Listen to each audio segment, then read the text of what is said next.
ekuitas turun ya, baik di asuransi maupun di asuransi.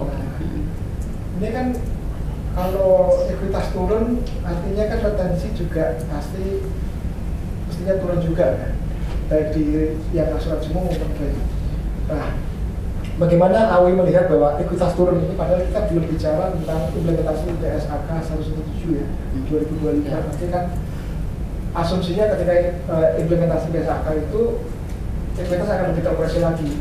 Ini apa penyebabnya kok ekuitas yang di Q1 aja itu udah turun? Mungkin bisa disampaikan. Kemudian yang di asuransi saya dimensinya begini. Dengan semangat AAWI untuk bisa mendorong penurunan capital flight, kalau ekuitasnya turun, ini makin jauh loh. Minta dua komentar itu aja dulu. Terima kasih Pak. Ya Bu Trinda, silahkan dulu. Saya bantu. Ya, jadi ini begini. Tadi kalau kita lihat laba setelah pajak itu kan naik ya.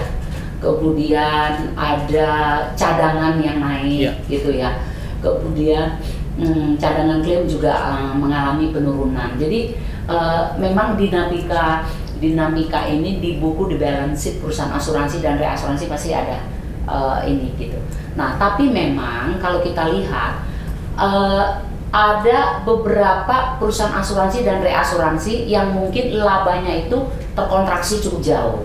Kemudian juga ada dampak dari pencadangan dan beberapa kan sudah run dengan metode akuntansi yang baru ya. Nah, ini kita juga sedang pelajari dan kumpulkan di asosiasi dampaknya seberapa besar gitu ya. Nah, jadi kita harus melihat ini memang fasa-fasa transisi di dalam cara penyampaian angka dan cara pelaporan begitu, tapi mungkin kenapa dia secara ekuitas overall turun, mungkin ini ada beberapa perusahaan asuransi yang kontraksi dari sisi penyesuaian cadangan, klaim, profit and loss-nya, di balance sheet-nya juga terdampak, itu terdampak juga kepada modalnya ya kan ya, untuk cara pembukuan untuk satu kuartal ini gitu. Baik di perusahaan asuransi umum dan reasuransi gitu. Tapi untuk detailnya apakah ini berkaitan langsung dengan penyesuaian yang terjadi, karena kita lihat kalau tadi kan itu untuk cadangan preminya jadi besar sekali ya. Di perusahaan reasuransi juga itu pasti akan lebih besar lagi cadangan preminya begitu. Nah, itu juga menurut kami sih ada dampaknya, dan dia mengakibatkan ke beberapa perusahaan yang dia akhirnya setelah diperlihatkan itu hasil underwritingnya turun, tapi tidak semua. Kalau semua overall itu naik gitu ya. Nah, dia akan menggerus laba dengan perhitungan yang baru tersebut. Ya, saya tambahkan ya Bapak, teman-teman sekalian, bahwa kalau kita lihat di dalam premi dicatat dan klaim bruto asuransi umum ini kan tadi saya sudah sampaikan ya, ada beberapa lini of business itu memang terjadi penurunan ya, penurunan bisnis itu. Tadi Bu Trina sudah ngasih clue-nya ya, itu jelas tuh. Kalau kita pahami industri ini, siapa pemain di di credit insurance, siapa pemain di surety, siapa pemain terbesar di properti, itu sebetulnya sudah terindikasi ya. Kenapa akhirnya memang tadi disampaikan bahwa terjadi penurunan likuiditas yang cukup lumayan, 15 minus 15 ya, tapi ini memang diakibatkan dari beberapa perusahaan yang tadi saya sampaikan. Ya, saya nggak bisa sebutkan ya, tapi paling tidak analisanya memang ke arah sana. Tapi bukan berarti perusahaan yang di luar itu juga tidak mengalami pertumbuhan likuiditas, tidak juga sih.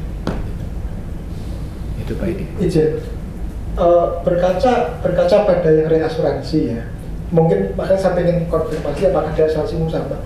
Apakah penurunan likuiditas bukan karena disumbang satu perusahaan yang likuiditasnya per Desember bahkan minusnya sampai 1,7 triliun itu? Jangan-jangan itu yang menyebabkan ekuiditasnya turun, dan di asuransi umum apakah ada juga perusahaan yang mencatatkan ekuiditasnya minus? Itu, terima kasih. Ya, untuk kesempatan ini kita nggak pergi kepada detail dari masing-masing, tapi memang kalau kita lihat secara angka-angka seperti tadi sudah kami sampaikan adalah kalau kita lihat dari pertumbuhan laba setelah pajak, baik perusahaan asuransi dan reasuransi itu cukup sehat ya, di bawah kita bisa lihat. Kemudian secara hasil underwriting juga cukup baik ya. Sepertinya memang ini akan terjadi hanya di beberapa perusahaan saja gitu ya. Jadi karena tidak semua gitu. Tapi secara agregat ekuitas itu kalau terjadi di 1-2 dan kontribusinya terhadap agregat permodalan baik perusahaan asuransi dan reasuransi ya dia besar, pengaruhnya besar begitu ya, dia akhirnya turun.